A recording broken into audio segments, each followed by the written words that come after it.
نحمدہ و نصلی علی رسولہ الکریم، اما بعد۔ جناب صدر، میرے معزز اساتذہ کرام اور آئے ہوئے مہمانان، السلام علیکم ورحمۃ اللہ وبرکاتہ۔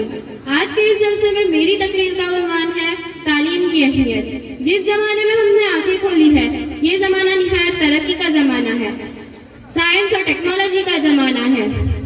محترم سامعین، تعلیم ہی ایسی چیز ہے جس سے آدمی نئی نئی چیز ایجاد کر رہا ہے۔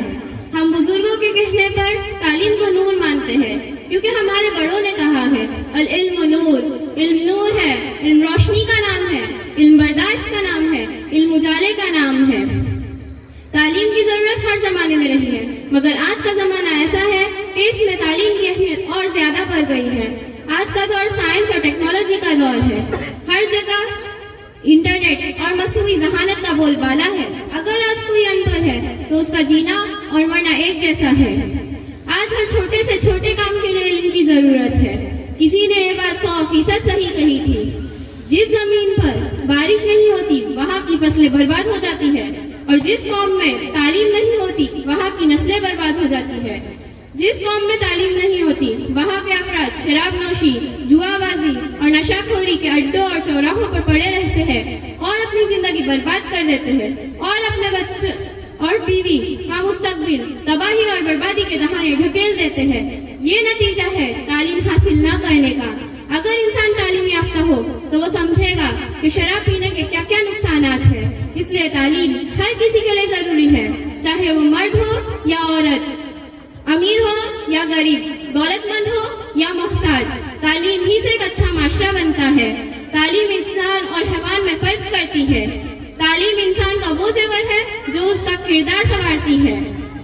محترم سامعین، آج کے ماحول کو مد نظر رکھتے ہوئے میں آئے ہوئے مہمانات سے کہنا چاہوں گی کہ اپنے بچوں کو تعلیم دے اور ضرور دے، مگر ایسے ماحول میں دے جہاں انہیں دین بھی ملے اور دنیا بھی ملے، کیونکہ ہم اللہ کے بندے پہلے ہیں، نبی صلی اللہ علیہ وسلم کے امتی پہلے ہے، مسلمان پہلے ہے۔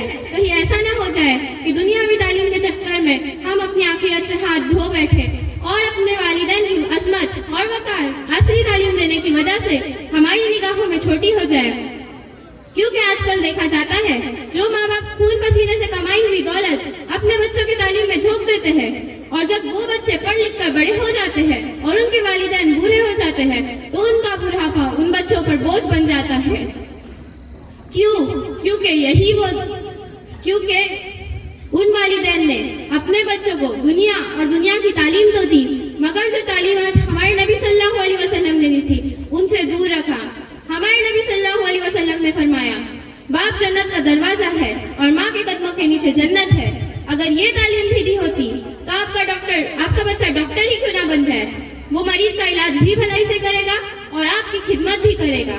اس لیے میں کہتی ہوں، تعلیم کے لیے ابتدا ہی سے ایسے ماحول، ایسے اسکول اور ایسے کالج کا انتخاب کریں جہاں آپ کا بچہ ڈاکٹر بھی بنے، انجینئر بھی بنے، وکیل بھی بنے، اور اپنے اللہ اور رسول کے حکموں اور اپنے قوم و ملت کا وفادار بھی بنے۔ جس طرح علامہ اقبال فرماتے ہیں، اللہ سے کرے دور وہ تعلیم بھی فتنہ، اللہ سے کرے دور وہ تعلیم بھی فتنہ، املاک بھی، اولاد بھی، جاگیر بھی فتنہ، ناحق کے لیے اٹھے تو شمشیر بھی فتنہ، شمشیر تو کیا نعرہ تکبیر بھی فتنہ۔ محترم سامعین، آج کا دور فتنوں کا دور ہے۔ زمین بھی فتنہ اگڑ رہی ہے اور آسمان بھی فتنہ اگڑ رہا ہے۔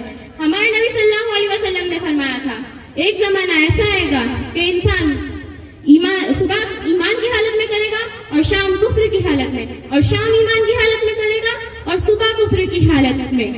اس لیے میں کہتی ہوں، آج کے زمانے کو دیکھتے ہوئے جتنی تعلیم کی اہمیت ہے اس سے کئی زیادہ اپنے اور اپنے بچوں کے ایمان کی حفاظت ضروری ہے۔ اس لیے آنکھیں کھولے، ہوش میں آئے اور دیکھیں آپ کا بچہ کیا کرتا ہے، کیا پڑھتا ہے، کہاں پڑھتا ہے، کیونکہ آج کل تعلیم کے نام پر بچوں کے ایمان پر ڈاکہ ڈالا جاتا ہے، سنتوں کا مذاق اڑایا جاتا ہے۔ یہاں بس نہیں بلکہ ہمارے نوجوان بچوں اور بچیوں کی عظمت اور عصمت تار تار ہو رہی ہے۔ ماں باپ خون کے آنسو رو رہے ہیں، کچھ کر نہیں سکتے۔ کیونکہ یہی وہ زمانہ تھا بچوں کے بننے اور بگڑنے کا، اور ہم نے انہیں بچہ سمجھ کر باطل کیا کے ڈال دیا۔ اب بچے کے ذہن میں ایک چیز نقش کر گئی، اب کوشش کر رہے ہیں کہ وہ چیز نکالی جائے تو وہ نہیں نکلتی۔ یاد رکھنا، اسی لیے کہہ رہی ہوں، بیج بونے کے زمانے میں صحیح بیج بویا ہو پڑھتے.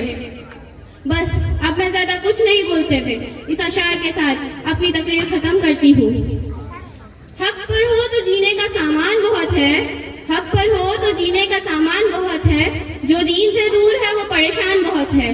ڈھونڈو نہ ہدایت کا کوئی اور طریقہ, ڈھونڈو نہ ہدایت کا کوئی اور طریقہ, مومن کی ہدایت کے لیے قرآن بہت ہے. وآخر دعوانا الحمدللہ رب العالمین. السلام علیکم ورحمۃ اللہ وبرکاتہ.